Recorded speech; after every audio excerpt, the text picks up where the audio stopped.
Programa de opinión de producción nacional independiente, con elementos de lenguaje, salud, sexo y violencia, apto para todo público.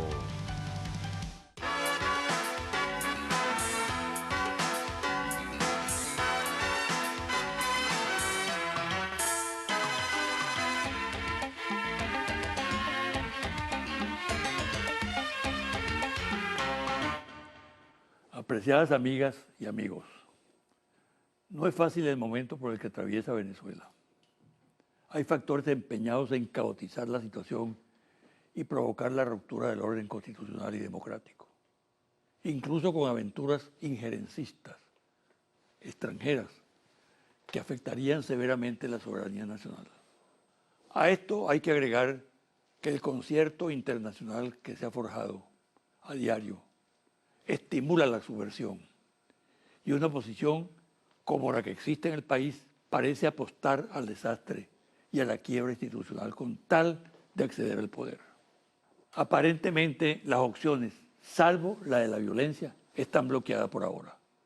La oposición se empeña en un referéndum revocatorio del mandato del presidente de la República, que si bien es cierto está consagrado en la Constitución, no es menos cierto que para su realización quienes lo promueven deben cumplir con los requisitos previstos en la ley.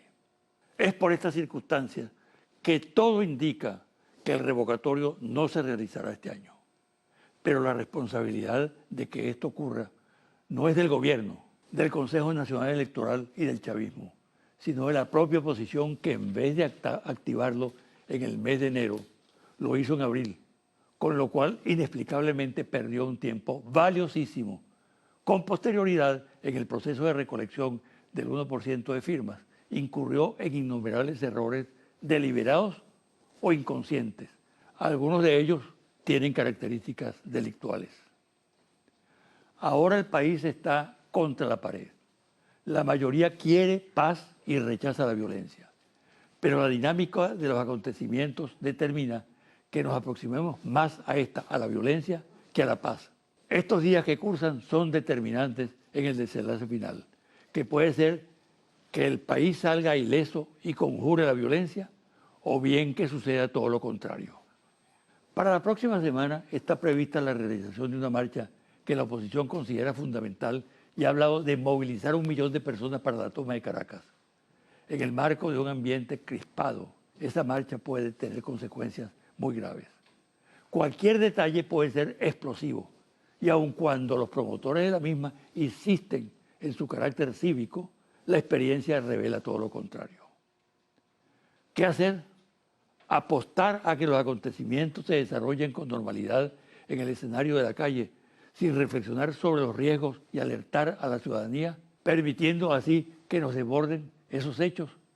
Sería absurdo en el tiempo que falta para la realización de la referida marcha, jueves 1 de septiembre, que así como puede transcurrir con tranquilidad y normalidad, pudiera repetir la experiencia brutal de la marcha del 11 de abril del 2002 y de otros tantos episodios violentos como las guarimbas. Hay que plantear la urgencia de dialogar, porque el diálogo es la alternativa civilizada, democrática, que además cuenta con el respaldo de más del 80% de los venezolanos. Para hablar de este importante tema, he invitado al dirigente nacional del PSUV y jefe del Grupo Parlamentario de la Patria en la Asamblea Nacional, Héctor Rodríguez.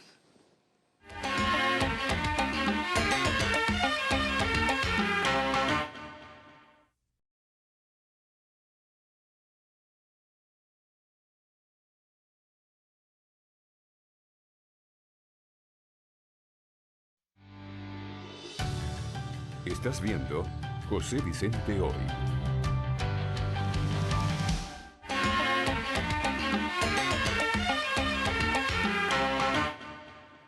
Mi invitado de hoy, Héctor Rodríguez, jefe del Grupo Parlamentario de la Patria, dirigente nacional del PSUV. Bienvenido. Gracias, José Vicente. Gracias por tu invitación. Mira, ¿en qué contexto nos estamos moviendo en este momento? Bueno, yo creo que estamos atravesando una situación difícil los venezolanos, ¿no? Hay un contexto de la coyuntura, producto de la emergencia económica, producto de la baja de los precios del petróleo, que genera un resultado electoral el 6 de diciembre. Y bueno, luego hemos recorrido 8 meses donde tal vez esa Asamblea Nacional pudo ser un espacio para el diálogo, para el debate. Sin embargo, se ha convertido en un espacio de la confrontación interna de la oposición.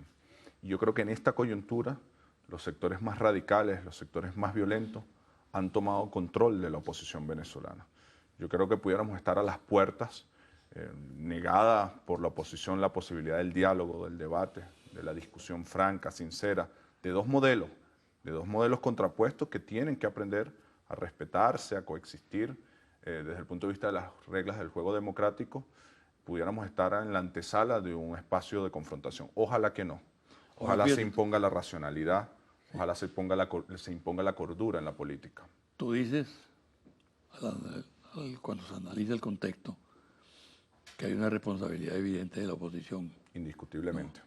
¿Qué responsabilidad también tiene el chavismo, por su lado? Yo, por el contrario, creo que el chavismo ha actuado con mucha cordura, con mucha precaución. Si uno evalúa el comportamiento del presidente Nicolás Maduro, producto del resultado electoral, convocando al diálogo, primero reconociendo los resultados electorales, convocándolos en la Asamblea Nacional a dos diálogos, un diálogo por el tema productivo, a la mesa por los sectores productivos y otro diálogo por la Comisión de la Verdad, ninguno aceptado, insistiendo nuevamente a través de la UNASUR, insistiendo nuevamente convocando a los expresidentes, insistiendo nuevamente aceptando la participación del Papa. Yo creo que ha estado en una actitud reiterada de dialogar, de debatir, de discutir.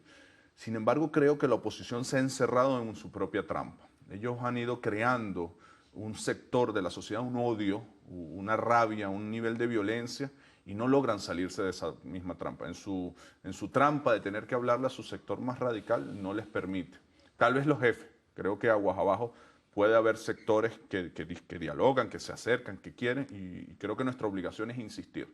No podemos renunciar a la posibilidad de dialogar, de debatir, de garantizar la paz. No podemos eso me parece importante porque yo tengo conocimiento de que hay sectores en el campo de la oposición dispuestos a dialogar, que tienen una actitud democrática, ¿no? Entonces, se trata de un trabajo que tiene que hacer en este caso el chavismo, el gobierno mismo, de insistir en el llamado al diálogo, de tender puentes reales, porque siembren confianza. ¿Se puede hacer ese trabajo? ¿Se está haciendo? Sí, se puede hacer y se está haciendo. Si tú evalúas la actitud, el comportamiento del presidente Nicolás Maduro ha sido insistente y nos ha pedido a los distintos voceros que conversemos, que dialoguemos, que busquemos la paz. Y yo creo que ese diálogo va en dos dimensiones. Una, con los actores políticos que quieran y que puedan. Muchos están presos de sus propias circunstancias. Y otra, con la sociedad en general. Dialogar con los trabajadores, con la juventud, con las mujeres. ¿Y para qué? Evidentemente que allí hay avances. Indiscutiblemente. Sí. Pero es importante que quede claro para qué, porque algunos dicen, no podemos dialogar porque no se puede claudicar a las posiciones. No, el diálogo no es para eso. El diálogo, lo ha dicho muy claramente el presidente, es para garantizar la paz. Es para que no se imponga lo que pasó en el 2002, es para que no se imponga la guarimba como forma de hacer política. En Venezuela hay dos formas de ver la sociedad. Quienes creen en la visión neoliberal, en el Estado mínimo, en la Venezuela aislada de América Latina, de Sudamérica, y quienes creemos en el proyecto bolivariano, el proyecto chavista. Esas dos visiones van a estar confrontadas permanentemente. Ahora, ¿cómo administrar esa confrontación? Debe ser con las reglas de juego claras, debe ser con la Constitución, debe ser en paz, en democracia. No puede ser a través de la guarimba, no puede ser a través del golpe de Estado del 2002. Hay algunos sectores de la oposición venezolana que quisieran que la política fuese a través de la violencia. Sin embargo, Héctor, sigue planteado como dilema estabilidad o subversión. Sí, y nosotros en tenemos función que... de aquello que hemos calificado como el golpe de Estado permanente, ¿no? Sí. Por un lado. Y por otro lado, la defensa de las instituciones. ¿Cómo resolver ese dilema definitivamente? Para buscar la solución, primero tenemos que entender que es parte de un juego geopolítico. No podemos sacar del análisis, José Vicente, que Venezuela es la principal reserva petrolera del planeta. No podemos sacar del análisis que las 4 o 5 guerras que dirige el Premio Nobel de la Paz están sobre reservas energéticas. Irak, Afganistán, Libia, Siria, Ucrania. Es decir, efectivamente nosotros tenemos que mantener una línea de diálogo nacional, de debate nacional, de estabilidad nacional, pero no podemos olvidar que hay actores internacionales que influyen de forma contundente en la agenda de la oposición venezolana. Y ¿Ha sido eficaz la política exterior del país para neutralizar esos factores? yo creo que ha sido muy eficaz, muy productiva. Y el mayor ejemplo es que con toda la ofensiva, no es poca cosa, tener al presidente del imperio norteamericano declarando él personalmente que hay que salir del gobierno del presidente Nicolás Maduro. Tener al jefe del Comando Sur que hayan firmado un decreto que declara a Venezuela como una amenaza a los Estados Unidos. Una cosa que uno pudiera decir, bueno, eso parece un chiste, pero si lo analizas en los antecedentes de lo que ha significado para los Estados Unidos, sabes que no lo es. Tener, garantizar después de todos estos años de batalla la paz en el país, yo creo que es la mayor muestra de ese éxito. Pero te decía, hay que analizar, sí, a la oposición y hay que dialogar con ella, pero hay que analizar el contexto geopolítico y hay que analizar la coyuntura. Estás atravesando una emergencia económica producto de la baja de los ingresos petroleros y esa es la principal dificultad de los venezolanos. Esas tres dimensiones hay que atenderlas en cualquier posibilidad de salida política de esta emergencia. ¿Cómo atendemos la emergencia económica? Yo creo que es acertada la línea de trabajo que ha marcado el presidente Nicolás Maduro de levantar la producción, de defender los precios petroleros internacionalmente. ¿Cómo generas un espacio de diálogo con aquellos actores de la oposición que respeten la Constitución, que no quieran que se incendie este país, que no quieran la guarimba, que no quieran la violencia como forma de hacer política? ¿Y cómo mantienes una línea de acción geopolítica, los llamados anillos de protección, el ALBA, la UNASUR, la relación con los BRICS, a nivel internacional? Son como tres dimensiones en las que tenemos que ir observando al mismo tiempo con un objetivo, garantizar la paz y desde nuestra perspectiva darle continuidad al proyecto revolucionario, que es la única forma de darle viabilidad política a un Estado social de derecho, de justicia, a un proyecto político. ¿Qué significa en estos momentos el enfrentamiento Asamblea Nacional, Gobierno Nacional o Asamblea Nacional con otros poderes públicos, como el caso del Consejo Nacional Electoral, del Ministerio de los Poderes Morales, etcétera? Yo me iría por la característica que le das en la segunda parte de la pregunta, porque algunos dicen hay un conflicto de poderes entre la Asamblea Nacional y el Ejecutivo, entre la Asamblea Nacional No hay conflicto de y poderes. el Judicial. Yo creo que hay un poder conflictivo. Si tú te das cuenta, desde que la oposición tomó la Asamblea Nacional está en conflicto con el poder electoral, indiscutiblemente.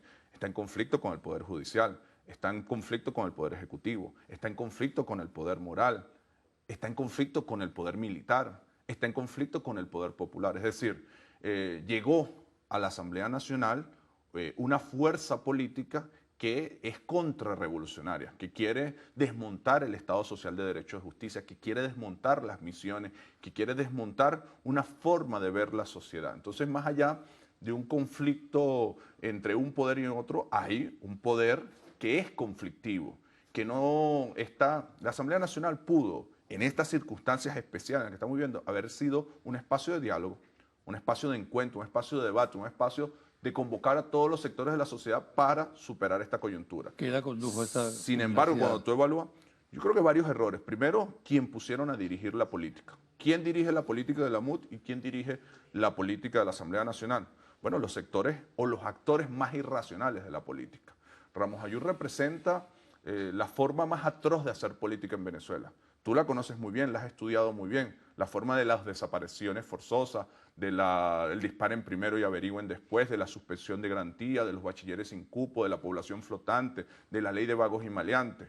Y eso no solamente mientras fueron gobierno, mientras fueron oposición contra Chávez, también fue la forma más atroz, más grosera, más irracional de hacer política. ¿O acaso no es Ramos Ayú la figura que desconoce el resultado electoral del referéndum revocatorio contra el comandante Chávez y que hoy todavía estamos esperando las pruebas? ¿No es Ramos Ayú la figura más grosera de hacer la política venezolana? Bueno, pusieron a esa figura a dirigir la Asamblea Nacional y estos 8 meses han sido eso. La Asamblea Nacional no solamente se ha deslegitimado legalmente, sino que se ha deslegitimado políticamente, que es hoy la Asamblea Nacional y que era hace 8 meses, con un contundente triunfo, nadie lo puede negar. Ahora, han ido diluyendo la fuerza política que acumularon el 6 de diciembre, producto de su propia torpeza, producto de no entender el momento político y también, yo creo, producto de las contradicciones internas. Si tú evalúas estado por estado lo que está pasando políticamente en la oposición, casi todos los diputados de la oposición son precandidatos a gobernador. Y si evalúas los grandes jefes de los partidos políticos de oposición, casi todos son precandidatos a la oposición. Ellos nos están preguntando, bueno, ¿cómo utilizamos el poder que tenemos? Las 50 alcaldías, las 3 gobernaciones, la Asamblea Nacional, los poderes fácticos que controlan, para ayudar al país, sino que están diciendo, bueno, ¿cómo utilizo donde estoy para ganar la pelea interna en el espacio más radical de la oposición para yo ser el posible candidato en unas circunstancias electorales? ¿Tú crees que esa actitud es irreversible? Espero que no, espero que no. Yo creo que nuestra obligación es, como lo hemos hecho en otras circunstancias, empujar a la oposición hacia el campo democrático. Empujar y aislar a los más violentos, a los irracionales, e irla empujando al juego democrático, a respetar la Constitución, a respetar las reglas del juego, a rechazar la guarimba, la violencia como forma de hacer política. Más allá de lo que creamos, Pero es la ellos obligación. dicen que respetan la Constitución. Bueno, indiscutiblemente no la respeta. Si yo soy representante de un poder y no respeto los demás poderes, no respeto sus decisiones, no respeto sus facultades constitucionales, no la estoy respetando.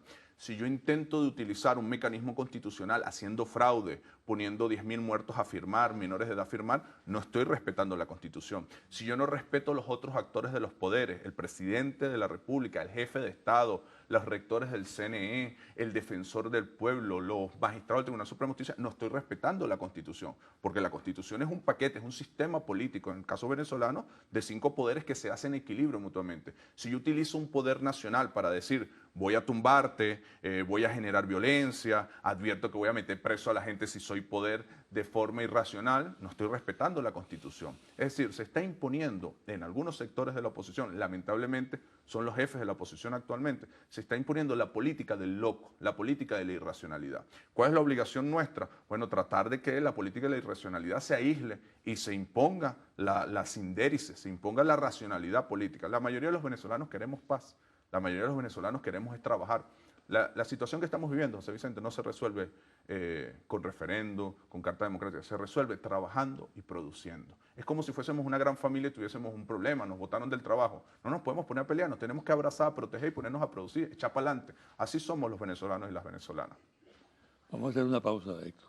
Y al regresar, quiero que hablemos acerca de un hecho que se va a producir próximamente, que es la marcha convocada por la oposición para el próximo jueves.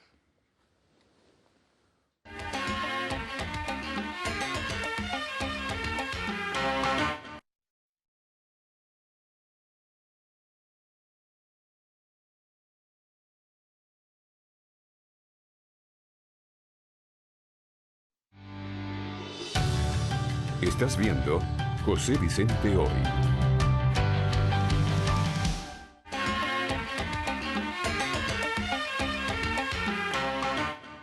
Héctor, la oposición ha convocado para una marcha el próximo jueves 1 de septiembre.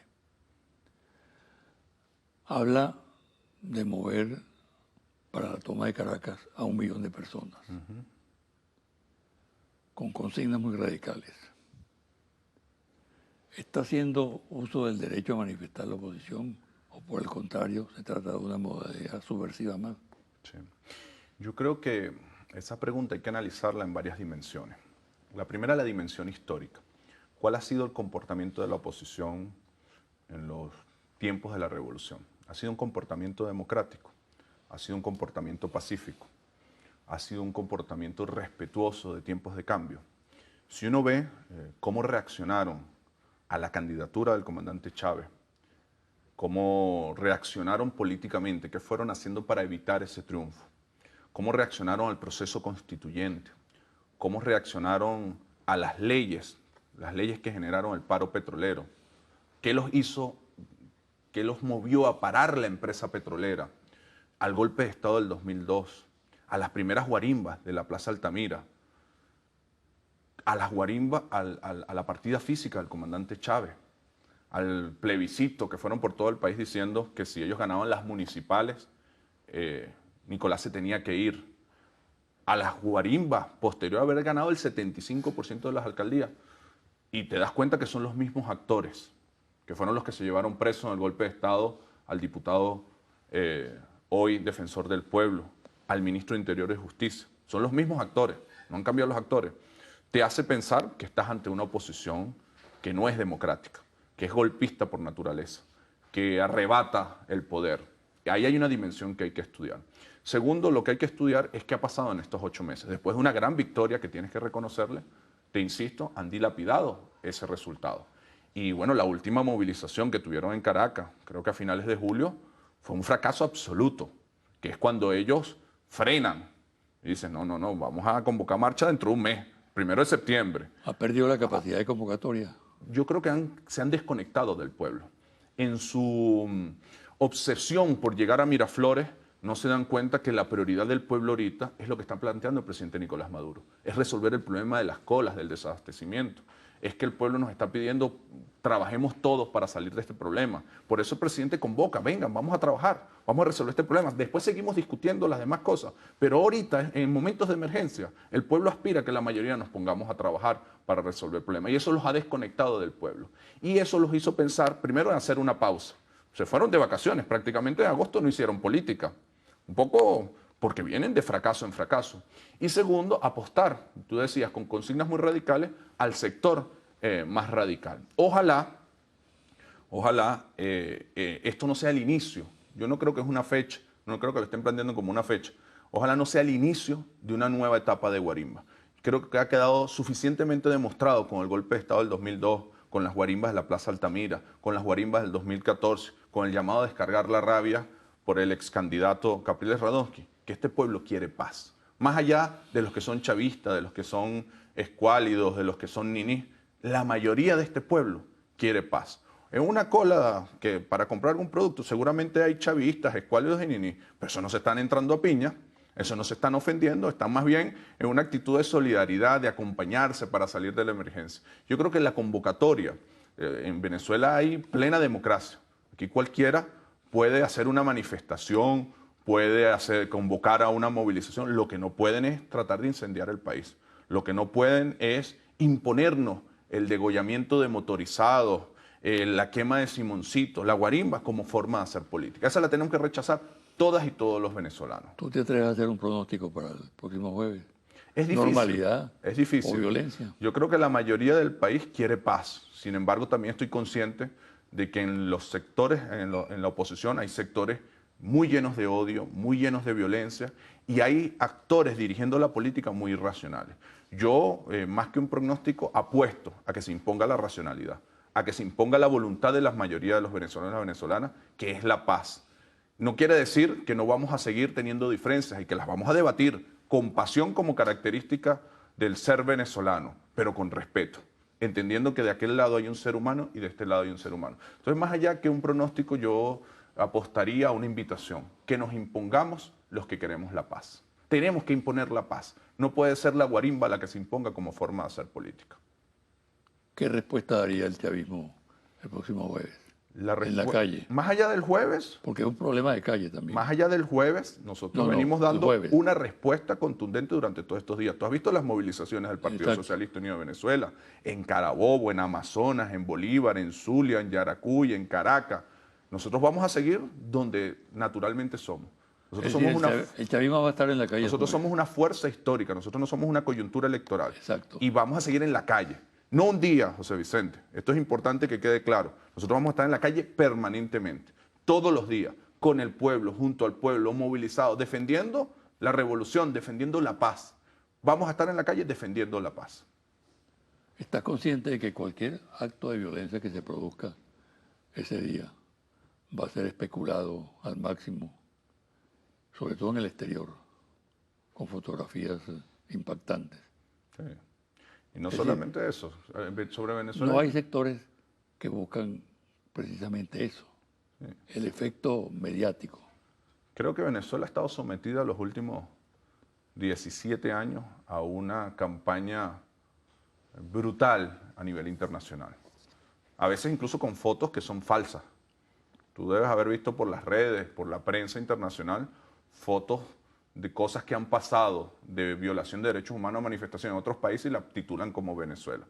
Venezuela está sobre el ojo del huracán de los poderes fácticos, de los poderes mediáticos.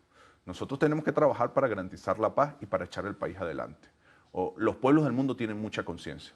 A pesar de la brutal campaña internacional contra la revolución bolivariana, contra el comandante Chávez, contra el presidente Nicolás Maduro, cuando salimos al mundo, la solidaridad de los pueblos es de amor, es de acompañamiento.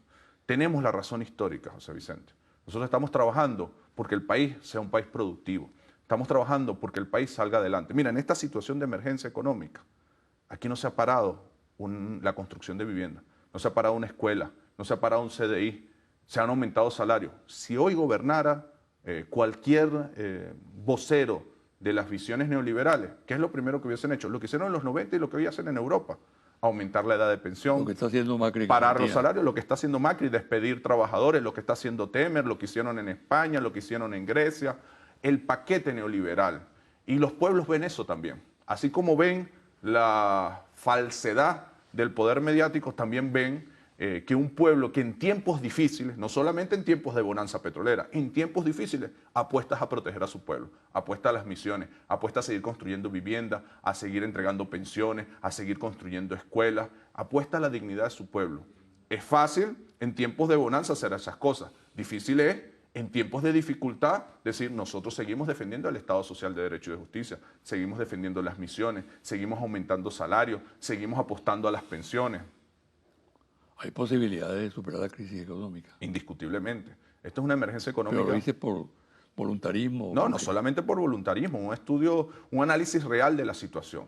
Tenemos una emergencia económica producto de la baja de los precios petroleros. Pero ¿qué indicios hay? Es verdad, pero también es verdad que tienes un país que no solamente es la principal reserva petrolera del planeta, es de las 10 principales reservas minerales de oro, de diamante, de coltán, de bauxita. Es un país con 30 millones de hectáreas cultivables, es un país con reservas de agua potable, es un país que produce energía y además, que es la principal potencia que tenemos, José Vicente, es un país joven.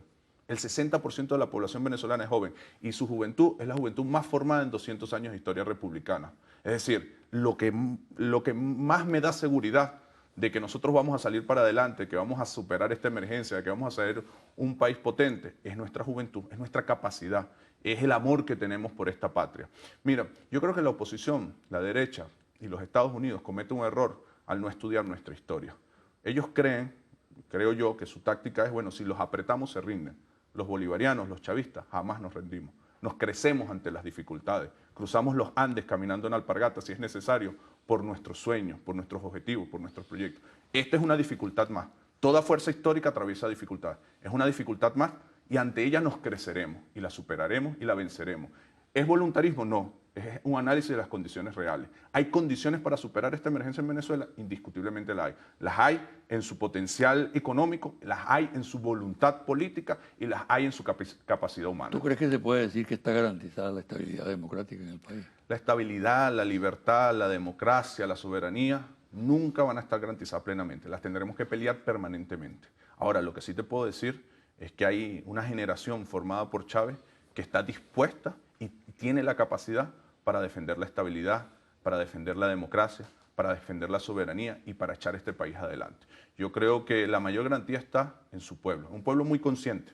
Lo que hemos estado sometidos estos últimos 3 años, la partida física de Chávez, que no es poca cosa, las guarimbas, la guerra económica, es para que cualquier pueblo hubiese estallado. Y es a lo que ellos apostaron, no un Caracazo, un Guarenazo. No, aquí hay un pueblo muy consciente, muy organizado, muy capaz y con mucha claridad política en lo que nos corresponde. Sí estamos atravesando tiempos difíciles, pero sí somos capaces de superar estos tiempos difíciles y vamos a hacer lo que nos corresponde hacer. Se quiere lanzar sobre el país una capa de pesimismo que induzca a la desmoralización. ¿Qué respuesta tiene eso? Sí, sobre todo en la juventud, ¿no? Que aquí no hay futuro, de que aquí hay que irse del país. Y yo creo que la juventud ha respondido y el pueblo en general ha respondido con mucha conciencia histórica, con mucha conciencia política. Cuando una familia está en tiempos de dificultad, ahí es cuando uno demuestra su amor por la familia. Uno no se va de la casa en los tiempos de dificultad. Cuando en la casa la familia está en tiempos de dificultad, uno dice, bueno, me resteo más. Yo creo que ante esa campaña que hay, psicológica, mediática, por tratar de desmoralizar a nuestro pueblo, la respuesta ha sido el pueblo que has visto en la calle. Con tiempos difíciles, sí, con una alegría, con el pecho hinchado, con decir no nos rendimos. Bueno, si hay un tiempo de dificultad, vamos a embraguetarnos. Nosotros somos capaces, podemos superarlo. Yo creo que más allá, más aquella campaña que se dio en los 90, de que ya el fin de la historia se acabó, no hay nada que hacer, y Venezuela fue la que demostró cómo que no hay nada que hacer. Te diría como dijo la joven diputada de Guárico y lo ha tomado el partido, Rondón todavía no ha peleado. Ahora viene el pueblo a batallar, viene el pueblo a luchar.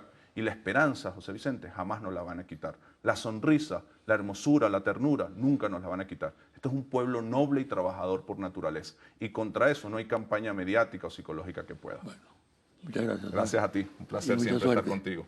Bueno, una pausa y a regresar a los confidenciales.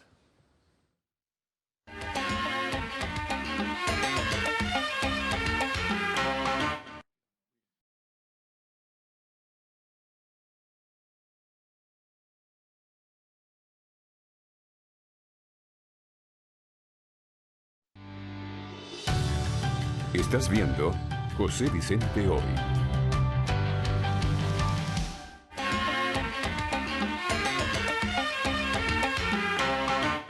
Y ahora, los confidenciales. Cuando se observan ciertas actitudes que responden a un patrón de deslealtad por parte de dirigentes que llegaron a tener significación y que luego optaron por desertar del campo progresista, vale la pena recordar lo que sucedió en El Salvador durante la Guerra Civil. El poeta Roque Dalton, militante de la Revolución, guerrillero esclarecido, fue fusilado por órdenes de sus compañeros de lucha, que lo acusaban de traición, un crimen horrendo producto de un comportamiento inmoral de quienes compartían con él la lucha política. Tiempo después se supo que quien ordenó el fusilamiento de Dalton, y según algunos lo ejecutó personalmente, fue el guerrillero Joaquín Villalobos. Los restos del poeta nunca aparecieron y en la actualidad se ha abierto un proceso para el esclarecimiento de la verdad en torno a este caso. Villalobos trabaja hoy para los servicios de información y contrainformación de los Estados Unidos, organismos de inteligencia, de seguridad, que por cierto, un poema de Dalton fue premonitorio en la denuncia del vil asesinato. Comillas, cuando sepas que he muerto, no pronuncies mi nombre, porque se detendrá la muerte y el reposo. Cierre comillas. Las tensiones y dudas con motivo del llamado de la MUD a una marcha sobre Caracas para el próximo 1 de septiembre aumentan en los niveles de dirección del organismo. Hay un grupo que considera temeraria la convocatoria, dado que estima difícil realizar la movilización cuando todas las que hasta ahora ha realizado resultaron un fracaso. Hay otro grupo que piensa que el problema estaría en que el control de una multitud como la que aspira a reunir la MUD es muy difícil, dadas las tensiones que existen en el país y a la certeza de que hay la disposición de grupos extremistas interesados en provocar un choque con la fuerza pública y con el chavismo. En la MUD sigue avanzando y provocando constante preocupación el tema de la candidatura presidencial. Cualquier actitud que se adopte en el organismo coordinador de la oposición está marcada por el tema. También por el de la rotación en la presidencia de la Asamblea Nacional, aun cuando existe un pacto para que el próximo presidente del legislativo sea Julio Borges. Los seguidores de Ramos Ayud se mueven con intensidad e incluso empiezan a utilizar encuestas que le otorgan favoritismo evidente a la figura del secretario general de AD en desmedro de otros aspirantes. No obstante, Julio Borges mantiene su aspiración y exige que se cumpla el acuerdo, invocando además el argumento de que su partido, Primero Justicia, es la primera fuerza de la oposición.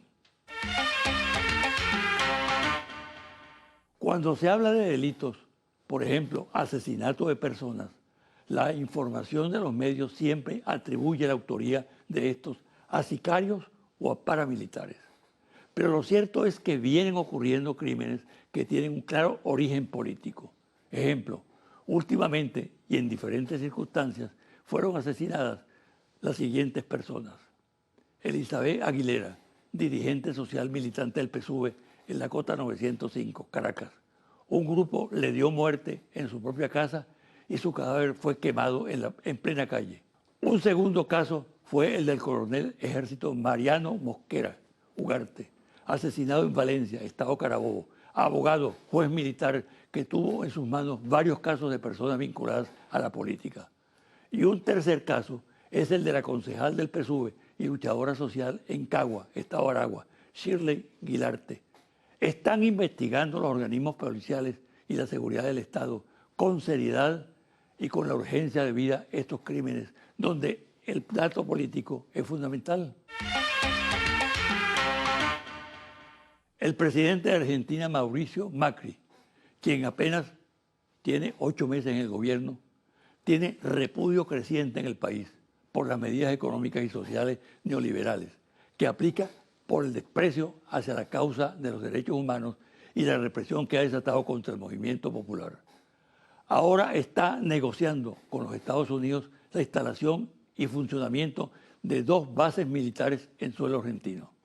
Ante esta situación, ya muchos se plantean en la región si acaso las políticas neoliberales de la derecha son la alternativa o por el contrario es volver al pasado de crisis económica y social y de agresión a los derechos humanos que ya vivió Latinoamérica.